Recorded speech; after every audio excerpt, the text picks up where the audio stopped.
For this session, we got a couple of cool things that are going on. So, as you may know, we're going to be diving deeper into finance. So, all things money, specifically going a little bit beyond the basics, as a lot of you alumni have wanted to know. Listen, we know that we should be saving money and we should be paying off our debt, but what else? What's next? How do I take my finances to the next level?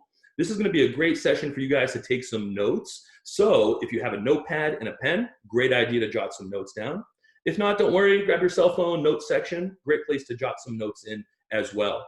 Shante, I sent over to you a phone number that we're doing a little raffle prize here for all of you alumni. Two winners will be selected from this session to get a one-on-one 90-minute coaching session on their specific personal finances and their goals with me. You just text Yyearup to the number I'm going to show you on the screen, and we'll put it into the chat box as well. We'll make sure you guys get a chance to enter. There's no cost, no obligations or anything, but it allows you to get a little bit more after this session with a one-on-one with me to be able to really help improve and reach any of the goals that are on your radar. So super excited. Shante, I'm also going to keep an eye on the clock here. I know we're at 2:05 starting out. Correct me if I'm wrong. We're at around 25 to 30 minutes for the full presentation, if I'm not wrong. So I want to make sure we kind of get rocking and rolling if we can here. That is correct, and I'll also assist you in the chat with countdowns. Sweet.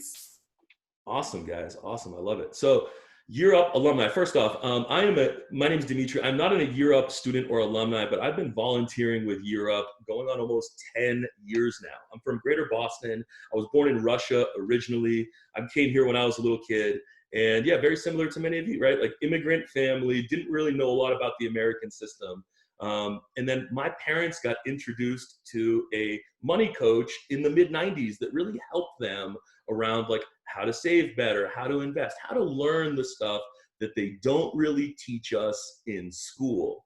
I'm sure a lot of you might be kind of nodding your heads and being like, yeah, they never really taught us anything about money when we were growing up in school. And so how do we as adults make smarter decisions? Again, a little bit more about me here. You can find me with the Instagram, Facebook, social media handle at 90 Day Money Pro. I teach folks how to become a pro with their money with 90-day money makeovers. A lot of people think of me as kind of like a financial primary care physician. I'm kind of like a money doctor, right? I help folks one-on-one in identifying what they're doing well, where there's areas for improvement, and what actions they should take moving forward to get better results.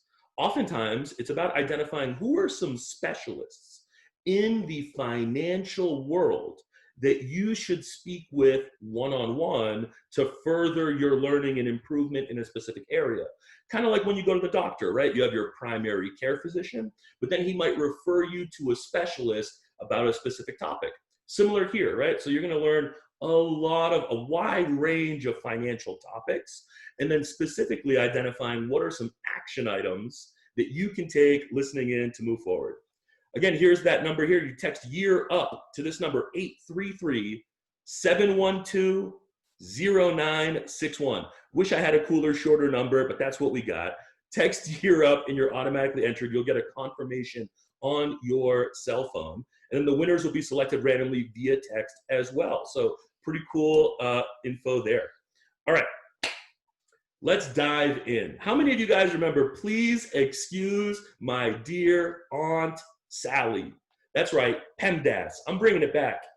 We're not just talking about math problems here and how to fix those. And when you may be thinking about like Aunt Sally, listen, this is not the Aunt Sally that I'm talking about right here. This is not her. Aunt Sally is meant to use a mnemonic device meant to help us in remembering. There's an order of operations. Get that, right? There's a certain order that you got to do things in to get the right answer. If you do things in the wrong order, you're going to get the wrong answer. And so 2 + 2 × 2, as you see here on the screen, is a great example. Most people get this problem wrong when I give it to them because they do the solution from left to right. Okay, 2 + 2 is 4 × 2. The answer is 8, Dimitri, that's it. Well, I think for all of you who know PEMDAS, you know that you've got to do the M, the multiplication, before you worry about the A, the addition. So it's 4 + 2. The answer is 6, not 8. So with PEMDAS, and this little reminder here, what I can tell you is there is a PEMDAS of money. Guess who created it? So for the last decade plus, I've literally been traveling around this country, teaching folks all about how to make smarter money decisions in the right order. While my home base is up here in the Northeast, in 2019, I actually was presenting at Yyearup in Puget Sound. We did some work in New York. And so Yyearup, guys, I love the alumni here. I love Yyearup as an organization, because what we're talking about here is breaking down any kind of limitations, challenges, or hurdles or obstacles, and identifying how to overcome, how to grow, how to improve. That's what I'm all here about. So let's dive deeper in. We're going to go through PEMDAS of money twice. Okay, the purpose of doing it twice is because we're going to go through it once a little faster to introduce you to what each of those letters are so that you can make a list for yourself. And then we're going to go through it a second time and adding some more meat on the bones and identifying actions to take and specialists to talk to. You guys ready to dive in? All right, I'm done with my intro. Round one, PEMDAS. Ready? The first P, it stands for protection. And this might surprise you. You might be like, well, Dimitri, I'm all about like investing. I want my money to grow. What's that saying? Protect yourself before you wreck yourself. There are two things that fit into protection. What we're talking about here, guys, is basic insurance and basic legal documents. If you're watching this video and you have children, I want you to really put a star next to this. Because if you don't take care of yourself and cover yourself, we're leaving our children potentially exposed to having a much more challenging future. Whereas sitting here today, you have the opportunities to do things like write a will, have basic term life insurance. How about understanding what happens if you get into a car accident and someone is hurt and then they try to sue you? Imagine if everything goes great over the next year, 2 years, 5 years. You save a ton of money. You get promotions at work. You don't have any toxic debt. You buy a house. Everything's great. But then one day you get into a car accident and the person who's hurt comes after you. The financial product that you have to protect your savings, your investments, your house, all that stuff is car insurance.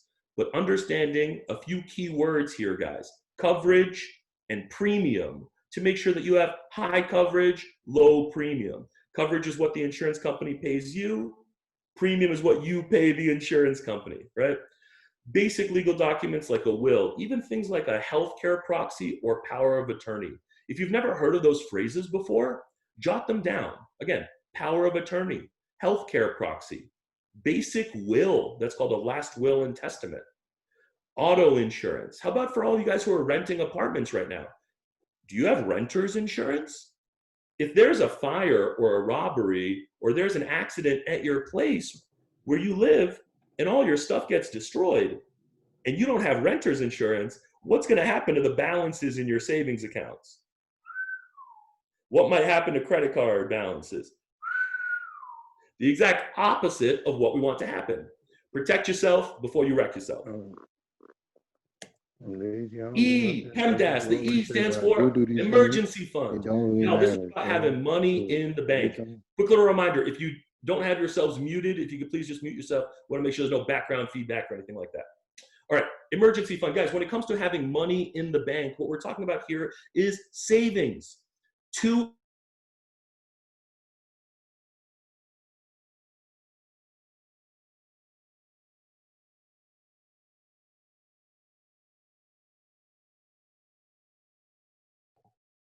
Oh, sorry about that. Can you guys hear me okay? Yep, should be fine.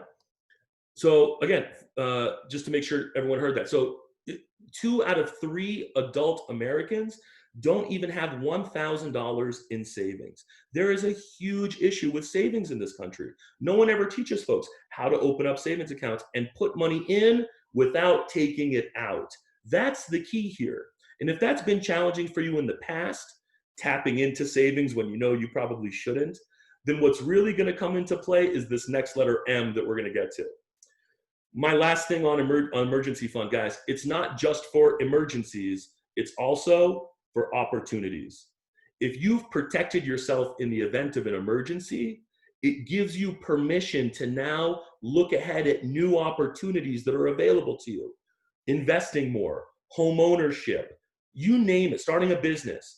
If you don't have a minimum 3 to 6 months worth of your expenses set aside in the bank, it's really tough to go into those other areas. That's why this is one of the first things to work on.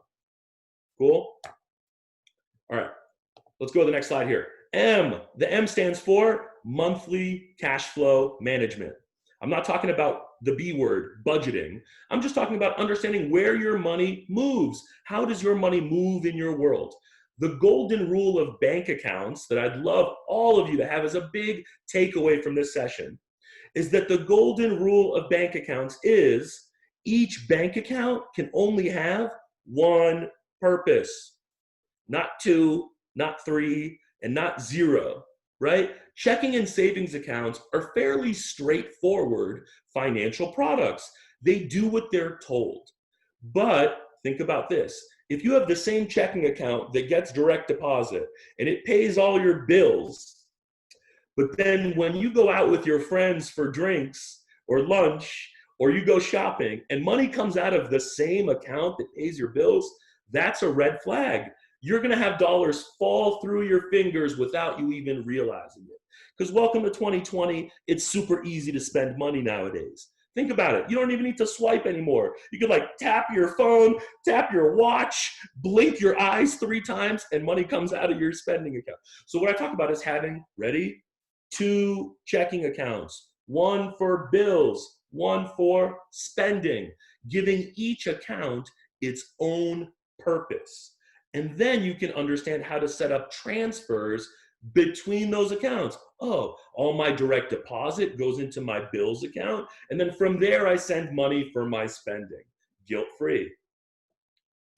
Nicknames and transfers, that's a big one. All right, this is a section that some of you might feel some stress about, the dreaded D word, debt. What I want you to realize is that this title is not debt pay off. It's called debt pay down. Because some of you listening to this might think that if you just could pay off all of your loans, man, all of your financial stress would go away. Unfortunately, that's a myth. You can be debt-free and broke. And that sucks. Pardon my French, right? You can pay off all your loans, but if you have no money in the bank and then you lose your job, for example, you don't have any savings to fall back on. That's why it's important to have your emergency fund first before you stress out overpaying on debts. You got to have some money in the bank, okay? When it comes to your debt, one of the big things I want you to realize is, guys, there is good, bad, and worst debt, which means there are different levels to it. I'm telling you, student loans get a bad rap in the media and all around us, right? Man, I got to pay my student loans. I got so much in student loans. But me personally, I would rather have $100,000 in student loans than $20,000 in credit card debt. You might be surprised. You're like, well, Dimitri, what do you mean? You can pay that off with $20,000 versus it's going to take you $100,000 to pay off the student loans. The student loans are at a much lower interest rate than the credit cards. In fact, maybe 1/4 or 1/5 of as much in an interest rate. Also, the term on my student loans means that I can pay them with a low minimum payment, with a low fixed interest rate, while I'm focusing on other parts of my financial world. Whereas credit card debt that charges you 20% or more in interest and needs to be paid off at the end of each month is much more toxic. What I really would love for you to think about is writing down what's called an inventory of your debt. How much do you owe? Who do you owe it to? What's the interest rate? And what's your monthly payment? Try to identify, is one of these debts more toxic than my other ones? Meaning your toxic debt equals pay off ASAP. We want to get rid of that thing. But your debt that's less toxic, that is a low fixed interest rate, you might be okay with just making minimum payments on it. And that's totally cool. Meanwhile, you're focusing on this next subject, asset optimization. This is where it gets sexy a little bit, right? Putting your money to work. We're talking about investment accounts, Roth IRAs, 401ks at work, opening up your own investment account at Fidelity or at Bank of America and putting money into it, right? Being able to save and invest and build wealth. And also real estate fits in this category. You know, whether it's your primary residence, you're trying to buy your first home, maybe it's a single family or a condo or a multifamily home. Maybe you already purchased your first home and maybe you're thinking about a second or a third to grow wealth, to earn rental income. This is the stage that comes in. There are two important financial professionals that are worth mentioning here. One of them is a mortgage broker. Another name for that is like a mortgage lender or a loan officer. All of those people do the same job. They help people understand how they can financially qualify for a mortgage to purchase real estate. So if you think, watching this video, that maybe between 6 to 12 months from now, you'd really like to purchase a home, now is the time to start the conversation with the lender to get your ducks in a row for what's called pre-approval. The other person here is an investment advisor. Bank of America has these, Fidelity has these, and they help you manage your investments. They help you understand things like earning dividends, how to diversify your portfolio, and all those different things, right? To be able to build wealth at a higher percentage than just what the bank is paying you in interest, right? How can we increase our money faster? And the S in PEMDAS stands for succession planning. Another term for this is estate planning. What we're talking about here is your legacy, generational wealth. When we're not on this earth anymore, how do you want to leave it behind for your loved ones and the causes that are most important to you? Into your will, you could write how you'd want to make sure your children could be taken care of if, God forbid, something happened to you, right? How to make sure that if life insurance proceeds are paid out, what do you want to happen with those proceeds? Maybe you want to make sure that your kids will have money for college and for a down payment instead of just getting a big check for them to have deposited into their account, right? This is where you can create rules around how you want your legacy to be created. You can fund nonprofits. Yyearup. Just kidding. They didn't tell me to do that, but I'm doing that anyway. Because if you're in your estate plan, you're so passionate about how Yyearup changed your life. What a cool way to give back, right? There's so many different ways to do it. So that was a quick PEMDAS round one. If you haven't gotten a chance to write that down, PEMDAS, don't worry, we got round two coming up right now. So let's go again from the top. Protection. We've really got two professionals that can help you in this area, okay? The first one is what's called a property and casualty insurance agent. These are the ones you see on TV all the time. So you've got like Flow from Progressive, Mayhem from Allstate, I think, right? Or State Farm, all these different companies. Those are property and casualty companies. So to make sure you're protected the right way in the event of a car accident, a fire, things that someone trying to sue you, that's what a property and casualty insurance agent helps you with. So write down, if you have some questions in that area, that's a specialist that literally you could Google, you could reach out to me, I can help facilitate that, but you want to find out a specialist to help you with that. The last three items written here, health and disability insurance, and term life insurance, those two, your HR department at work may be providing you with some of these benefits from your employer. Do you know if they are? If you don't know, write that down for yourself as an action step to take. Maybe I should ask my employer, if I get sick or hurt and can't work and use up all of my sick days and vacation days, do I still get paid? Like, that's a super important question that all of you should have an answer to. And if you don't, realize that these are insurances that you can pick up on your own as well. And they're not expensive. Like, they cost about less than your cell phone bill, but you can, or an electric bill, but you know that if something happens, you know that you're protected and that you're not going to lose out on emptying your bank accounts just because of one hiccup, right? Emergency fund. What's a really cool takeaway here, guys, is that you probably have a bank that you already go to for your checking account, but those kind of banks that you walk into that have locations everywhere usually pay a really small interest rate and they can charge fees. Online banks are a great way to avoid fees and have free savings accounts that pay a higher interest to you from the bank. So again, an example of this would be a bank like ally.com. Shante, if you want to add this in there, ALLY.com.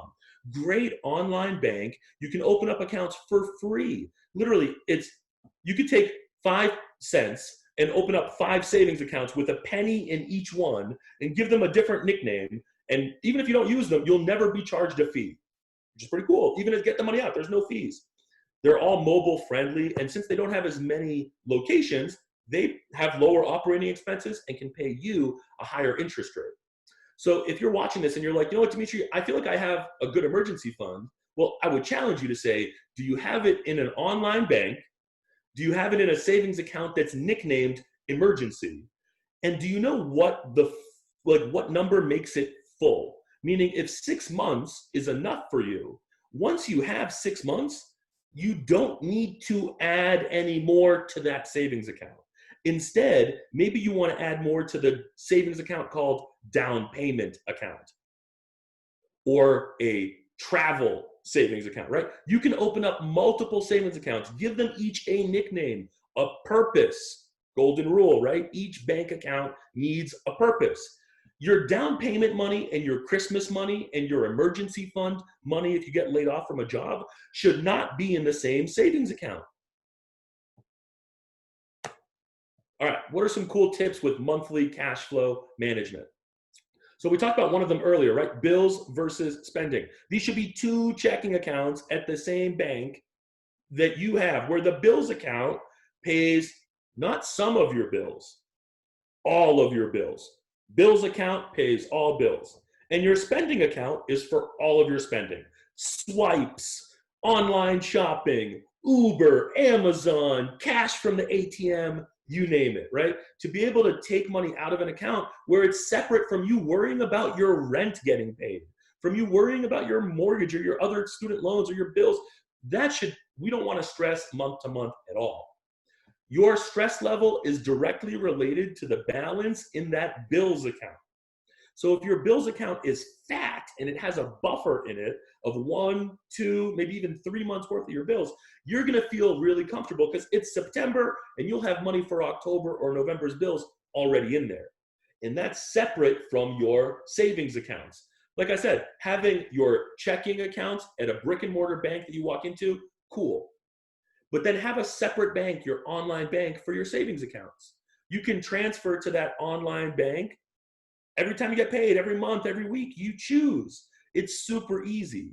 And isn't there something to be said for like out of sight, out of mind, right? When you don't see it all the time, you're less likely to tap into it and touch it. All right, on the topic of debt, guys, when we talked about good debt, bad debt, and worse debt, I talked about taking an inventory. What can really help you with an inventory of all of these different loans that you might have is for you to check out your credit profile. If you haven't checked out creditkarma.com, you should. It's a free website. It doesn't even have you put in your credit card number. There's no way that you're going to get charged, which is great. You can also check your credit score, which is cool. You always want to know what that score is. That's your financial reputation, right? If you miss payments, it's going to drop that score a lot, right? You want to have a credit score that's high so that when it comes to loans, you're paying a lower interest rate and you get higher quality products like mortgages. When you go to buy a house, you want to make sure you have a good credit score. When you go to buy a car, same thing.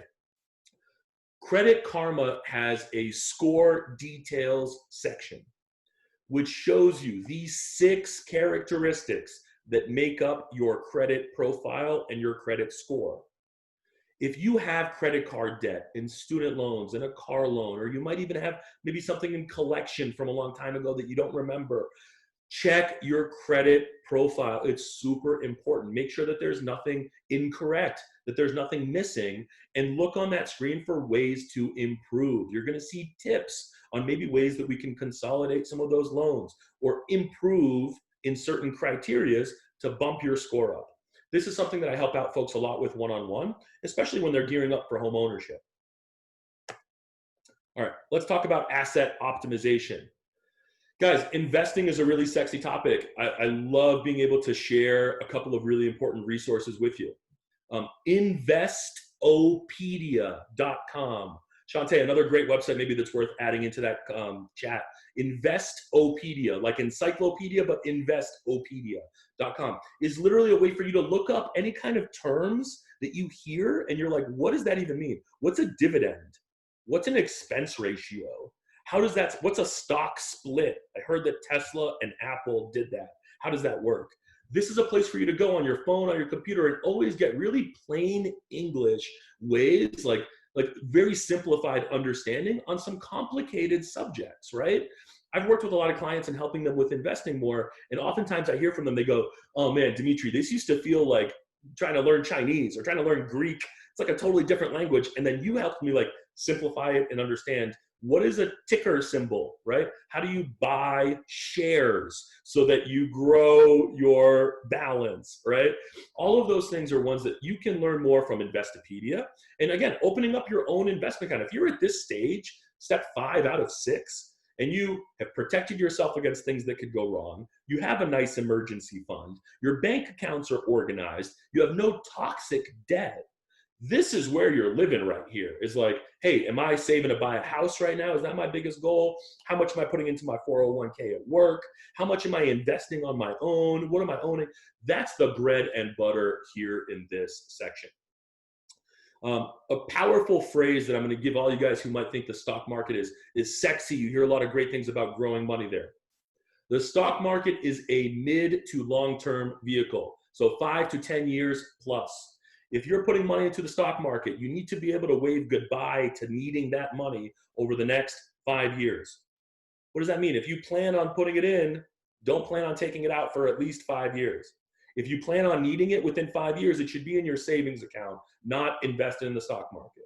Because stock markets can dip, they can crash, and you don't want to get stuck needing your money at a time when it's in a negative. Does that make sense?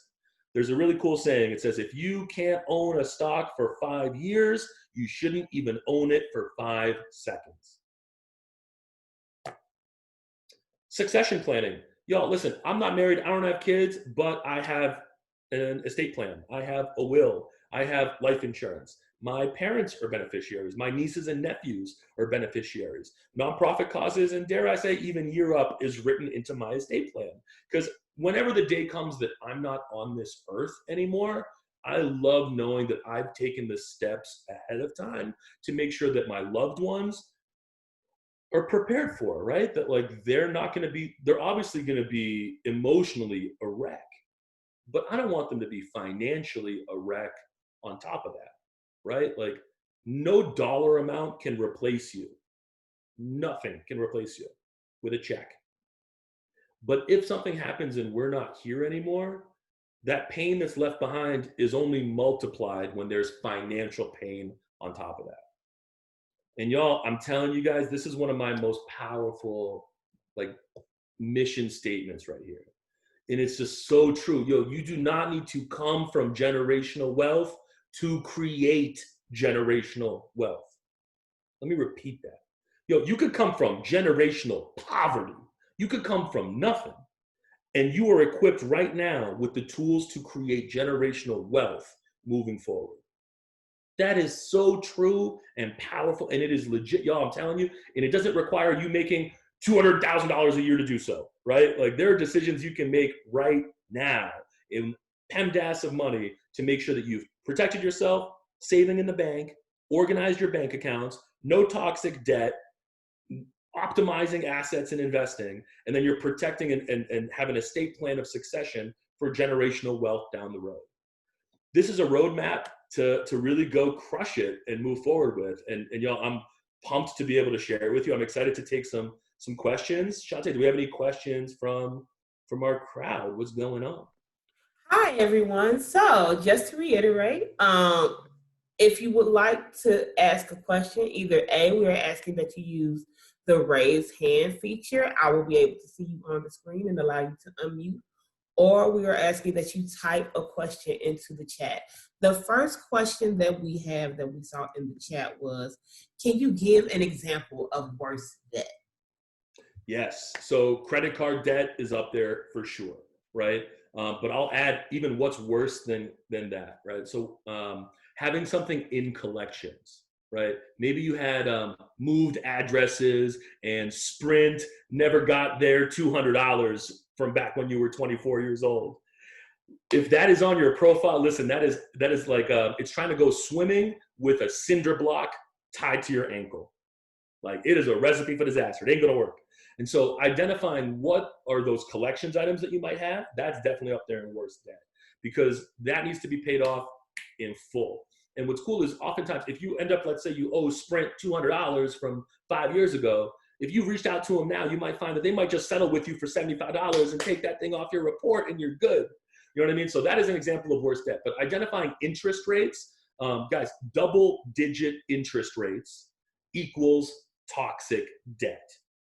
That's a clear way of thinking about it. So if the interest rate on your car loan, your personal loan, your credit cards is double digits, yeah, that puppy, we want to pay that stuff down as quick as we can, or work around our debt so that we can restructure it to a lower interest rate. Thank you so much. Our next question is, I was always told that credit unions are better than banks. Do you have an opinion? And are we safer with credit unions? Oh, interesting. Okay, so credit unions, the simplest way to think about them, they are nonprofit banks, which is pretty cool, right? You guys know about nonprofits, 501c3 organizations. Credit unions have had a couple of great things about them and a couple of challenging things about them. Let's start with the challenging things. So what I've found in my experience is that credit unions tend to be a little bit behind on technology. Their website, their app can look a little bit like 2002 instead of 2020. And so it's really important, y'all. I think nowadays with our online banking and our iPhones and smartphones in our pockets, having a mobile app is super important that you can transfer money to, log in, etc. I put credit unions really kind of side by side with banks, and I say what's most important is this. Like, people have asked me, Dimitri, what's a good bank that I should go to? And here's my thing, guys. When you're looking for a checking relationship, you should not be paying any fees, okay? So no monthly fees. You want to avoid minimum balances. That's just another way for the bank to charge you fees. And you want to have a location that's convenient for you, right? Like, if you need a roll of quarters for laundry, like, you got to be able to go somewhere and get a roll of quarters, right? Or, oh yeah, I just got some cash for my birthday. I want to deposit it into my checking account, my bills account. That's an example of having something local that you can walk into. I'm kind of corny. I talk about that show Cheers from back in the 90s. Remember Norm from Cheers walks into the bar and everyone's like, hey, Norm. Like, that same kind of vibe should be like when you walk into a bank. Like, when you walk into the credit union or when you walk in a TD bank, like, you should know the people who work there. Like, know the branch manager, because I'm telling you, if something happens, God forbid, there's a fee or some kind of issue, you want to know the name of someone to go walk into and talk with. And then you said, are they safer? They have the same FDIC insurance. So if either company goes out of business, you are protected by the government for up to $250,000 at one institution. So unless you got more than 250K sitting in the bank right now, they're equally safe. All right, before I go on to the next question, just want to give a heads up to everyone. Due to some technical difficulties in one of the other rooms, we are going to have a little bit of extra time before we transition back to the main room. So if you have additional questions, again, feel free to use the chat or just use the raise hand feature, and I'll be sure to let you know. The next question is, if my goal is to buy a house, what are the most important things to consider financially? And also, thank you for doing this. Love this. Yeah, so if home ownership or buying a house is on your radar, what are some great things to do financially? Okay, I think PEMDAS, guys, literally I'm just gonna go right back to it. Make sure you're protected against things that can go wrong. Like, how much would it suck if you did everything right, you saved up money, you went and bought a house, and you like have a housewarming party, and all your friends and family comes, and everything's great. And then the next week, you get sick, and you can't go to work. And you used up all your sick days, and you actually have to go for treatment or something, and like, now your paycheck is stopping, and now the bank is asking for that mortgage payment, and then now you got to empty down your bank account. My point being, if you haven't gone through the PEMDAS steps yet before the A, which is buying a house, in asset optimization, we've got to make sure you've got basic insurances done, okay? An emergency fund. You don't want to use all of your savings for the down payment of the house, right? You can't just move in. You got the keys, you move in, and then now it's like, wait, I got no money in the bank though. So if like a window breaks or if the roof collapses, I'm screwed, right? If a new hot water heater is needed. So you want to make sure that you have an emergency fund that's separate from your down payment money, right? Let me mention, guys, oftentimes, guys and girls, you need a lot less of a down payment than you might think. People think you need 20% down. My first home I purchased at 19 with 3.5% down. I've purchased other homes with 5% down. I'm telling you, there's so many ways to do that, right? So you do not need a huge percentage for that down payment account. What other things are good? Monthly cash flow management, making sure that you can still save, right? So we talk about like, how much are you saving? What percentage can we set aside? You don't want to move into your house, have a higher mortgage payment, and then now you can't save because you got to pay all these extra bills. So being prepared for that extra, that new payment, and knowing that, oh yeah, even after moving in, I can still contribute to my 401k. I can still put money into my savings. I can make a Roth IRA contribution. So long as you know that you can still save money in other places, that's great. And then so long as there's no toxic debt, right? It's very tough to buy a house when you've got $10,000 in credit card debt. With that said, you do not need to pay off your student loans to buy a house. You do not need to pay off your car loan to buy a house. That is a complete myth. So again, I'll remind you about double-digit interest rates. If you have double-digit interest on any of your debt, that should really be eliminated first before you get into home ownership. Alrighty, our next question is, for paying down debt, what is a good percentage to offer for the pay down? And what is the best way to pay them down? Bank account versus debit card versus credit card? All right, so I want to make sure I understand what this question is. So it sounds like what we're talking about is paying off this debt. This is in regards to collections, right? So if something is already charged off and in collections, yep, you can reach out to so when you go to Credit Karma, another great thing that they do is you look at your score details, and it's going to give you a list of all of the items that you owe. For that specific collections item, every single one has a phone number and a mailing address. Like by law on your credit report, anything in collections is going to have a phone number and an address.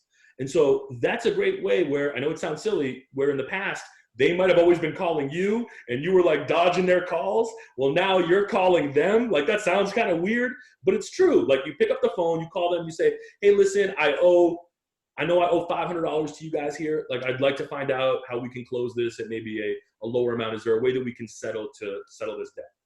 And then as far as whether it's paid off from a bank account or a debit card, again, debit versus, so I'm not going to count credit card there, because credit card is where you should not use a credit card to pay off a collections debt. That means you're using a high interest debt to pay off. Recipe for disaster. Use a checking account, routing number, account number, send a check, or if you need to give a debit card for that money, like that's fine. Use your money. Don't use credit to pay off collections. All righty, and we have a few more in the queue. The next one is someone who discusses employer stock purchase plans. What do you think of employer stock purchase plans from an employer? And do you recommend everyone to participate? That are cool with employer stock purchase plans. Look, I've had clients, I've been doing this for 12 years now, which is, it's crazy to say that. But like, I've had clients that have worked at Amazon. And for any of you guys who have been watching what Amazon stock has done recently, like imagine this person worked at Amazon literally 8, 9, 10 years ago, and they were purchasing stock in Amazon while working there, right? So employer stock purchase plans are great. I have a client who works at Coca-Cola right now, where they offer an employee stock purchase plan. It fits into the A of PEMDAS in asset optimization, okay? So don't rush into doing an employer stock purchase plan if we've got 10 grand in credit card debt or 5 grand in credit card debt, right? Because it's like you're trying to win in one pocket when your other pocket is losing already. Like, quit the losing, stop the losing. You know what I mean, right? So long as all those steps are done, protection, emergency fund, monthly cash flow management, debt pay down, then the question is, well, where do I put my money, Dimitri? Where should I be saving it? And every different choice that you're gonna have has different pros and cons, right? So with an employee stock purchase plan, you're really putting your chips on one company, right? The company that you work for. Does anyone listening to this remember the tech company? Let's see who remembers this one. This is a tech company that starts with the letter E that went out of business because of some fraud back in the early 2000s. And it screwed over a lot of people whose retirement accounts had a lot of employee stock purchase plans in it, right? Does anyone remember? See if you can chime in. I'd be interested if anyone remembers this. It's a, ready? 5 letters is the name of the company. It starts with an E, and it went out of business in the early 2000s because of fraud. Enron, big Alicia with the win. There it is. Enron was the company. That's great. There's a cool movie to watch if any of you guys want to check it out. It's called The Smartest Guys in the Room, and it talks about the Enron collapse. So that's the danger with ESPP, right? Now you'd hope that an Amazon or a Coca-Cola isn't the next Enron, right? That they're not going to go out of business because of fraud. But no one expected that at Enron, right? So the people who worked at the loading dock at that technology company, whose 401ks went from $1 million to 0 because all of it was in one company, that's where the risk comes in. My tip, try to not put all your eggs in one basket. So if you have an employee stock purchase plan available to you, great, like cool.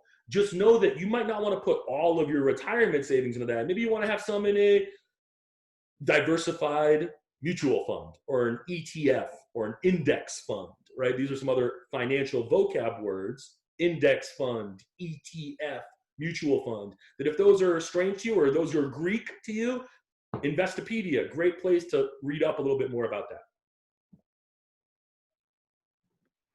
Any Alrighty, other questions, shifting y'all? gears a bit. So we have a few more questions, and we have about 10 minutes more worth of time. So the first one is, I know that this is in regards to personal finances, but I want to dive into buying an already established business. Any suggestions on lenders? Lenders for a business. Yeah, very interesting. What I can tell you is, depending on where you are, and I assume that most of the alumni here are around major city hubs around the country, right? I don't think we have alumni who are sitting in Nebraska right now, most likely, though if you are, I'm sorry, I love Nebraska, you're all low. So around major cities, there you go. What you'll find is there's usually a forum for businesses being bought and sold. They're kind of like, if you can imagine like a chamber of commerce for a major city, usually you'll find that there's like business selling and business buying forums. And they're oftentimes connected to like a major university around the area or the chamber or even just like City Hall. And you can call and ask them, because the reason why I say that, if there are local professionals in a networking group that are buying and selling businesses, you want to find out, like those are some waters that I don't really swim in as often. I have a little bit, but those specific, like who's a lender who could give me hundreds of thousands of dollars to purchase this business, right?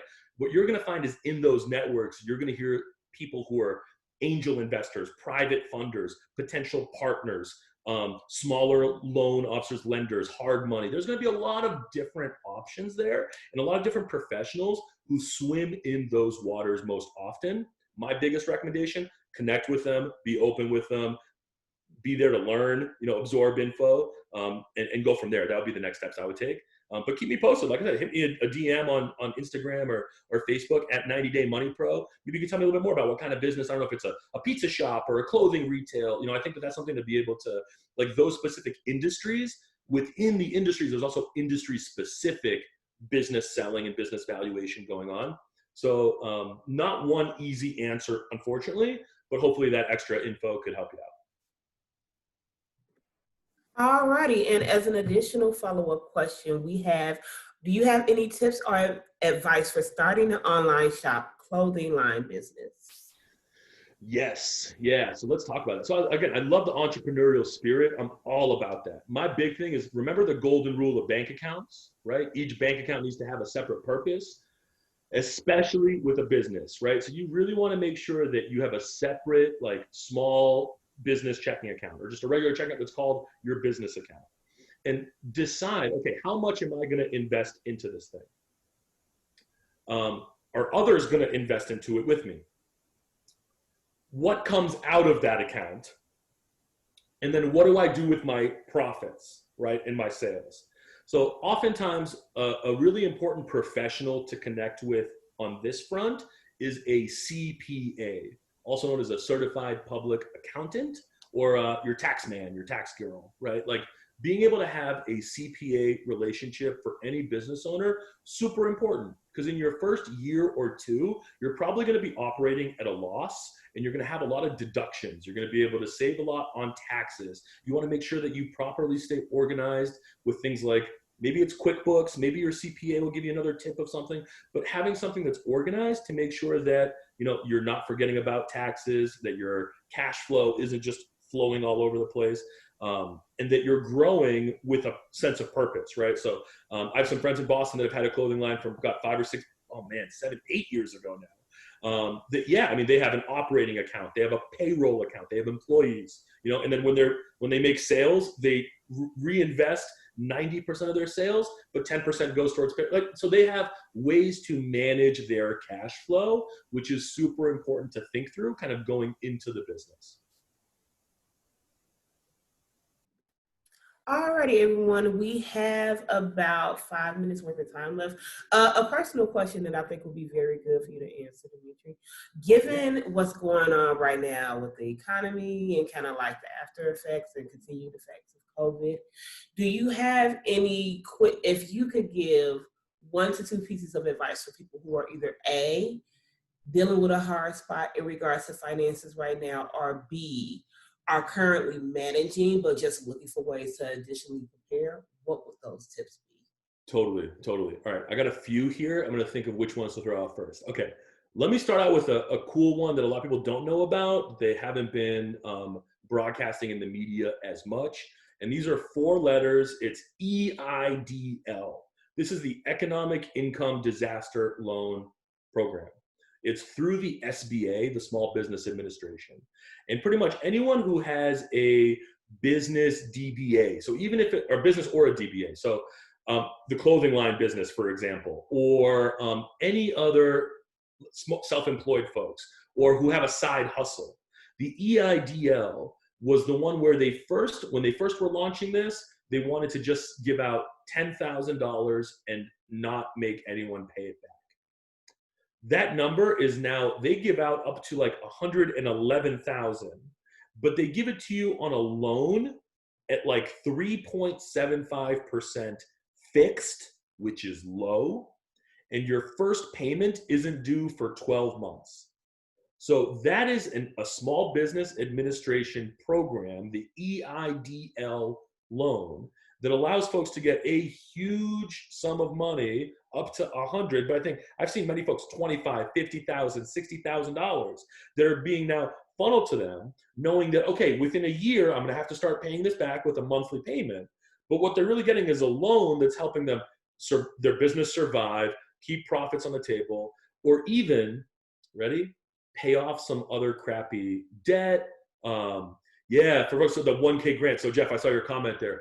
They started with grants, like 1,000, 10,000. It has changed as of like May or June of this year, where you can go in there and again, up to 100, 111,000 they're offering. Find out about the EIDL. That's, if you're a business owner, if you have any type of self-employed business vibes about you, that's a great opportunity for you. There was a gentleman who I helped with, he was in his 20s. He had 2 real estate properties. He has an LLC that owns them. He was able to get $30,000 and keep it on hand. That's what allows for him. Now, if there's lost rent because his tenants aren't paying, he's got money to help pay the mortgage, right? If there's renovations, he's got money on hand in case something happens, right? So that's a big deal.